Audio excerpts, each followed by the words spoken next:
Hindi yung nagagawa lang niya na tunog, yun lang narinig niyo na yun na parang singa ng pusa o bibi. Yon, isang magandang araw sa ating lahat mga idol. Nandito naman tayo ngayon sa Barangay Bantog, San Miguel, Bulacan sa Edwin Santos Residence yan. Dito naman meron na namang uhulihing cobra, sila Princess Tuklaw at saka sila Boss Lars Channel. Yan, abangan natin sila. Yon mga idol, nandito na sila.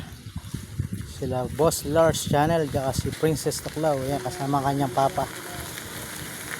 Mga idol, nagre-ready na sila para lusungin yung kuburo sa may gawin niya.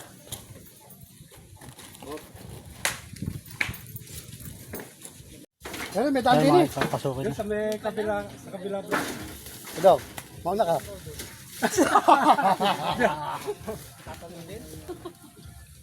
Ay, doon? May daan dito. Ah, may daan po dyan. Dito, may daan.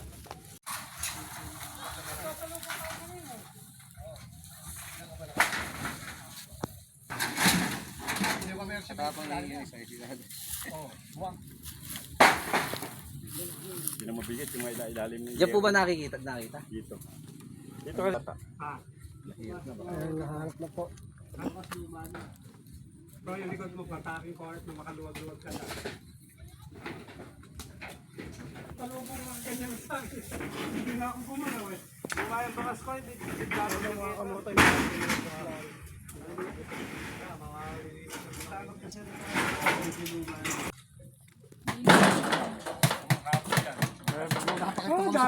daming pang, daming Sana nandito pa para makita nyo na hindi talaga siya nakahabol.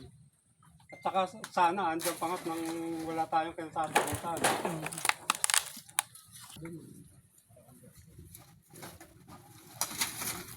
Ako gumalungkat doon sa loob eh.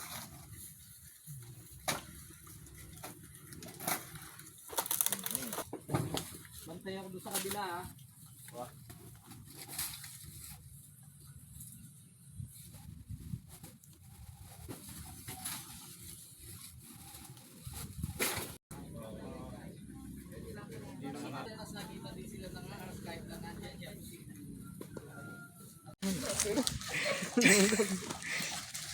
Ayun, nahuli na lang cobra. Oh.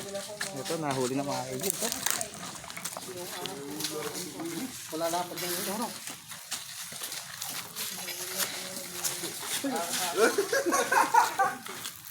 Ayun, pakatapang ni Ma'am Princess. Oh. Maganda yung hawa. Hindi pala ano, mas ka na ulit lang. Hindi sumusugod, no? Pakatapang ni Ma'am. Hindi po siya susugod. Tatakas siya. Susubukan niya tumakas. Huwag na sila Pag kakagatin ka po niyan sa limitan, kung maapakan, hindi mo siya nakita, hindi ka rin niya nakita, napakan mo siya malapit sa kung malapit sa hindi. Alpas pa rin po yan.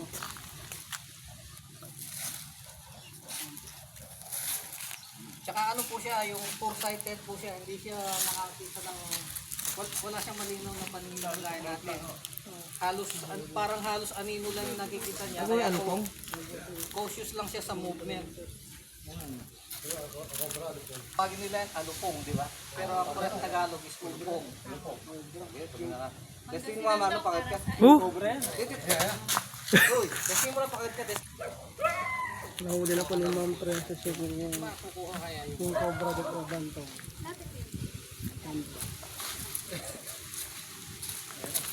Napakatapang nila mga idol. Hindi nakaganyan yung camera natin. Nakawakan po ni Boss Larry. Yung mga kaya pakatapos si Boss Larry. Tingnan niyo po. Yan. Wala pong hihinga. Umiiwas lang po siya. Saan talagang gusto niyang gawin, talaga umalis lang. Kaya lang, napaligiran na natin at saka yung ilang subok niya na hindi siya makalayo. Kaya ngayon,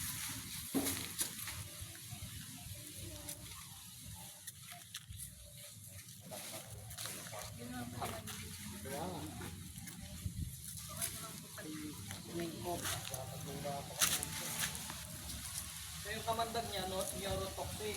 Bali, paralysis po yung nagiging bali dinidisconnectan na yung utak sa mga parte ng katawan. Kaya ang magiging ito kung mataba ito, abot na ito ng mga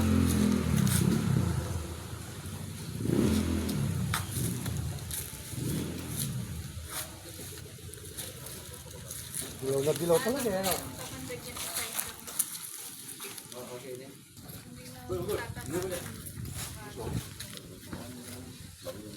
Kasi sa dito,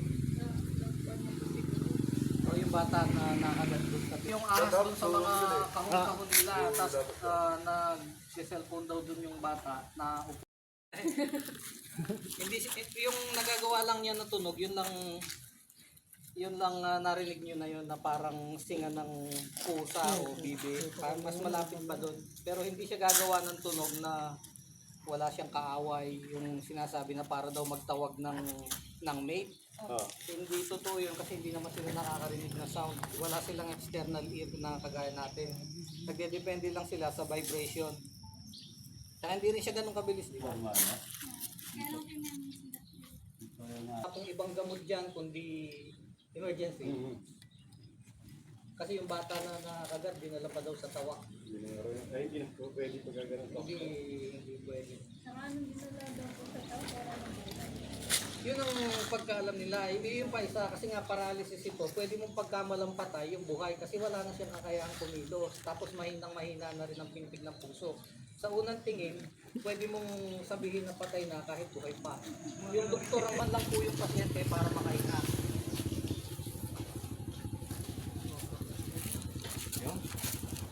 yan po yung ano eh. Guys, salog na pa kayo.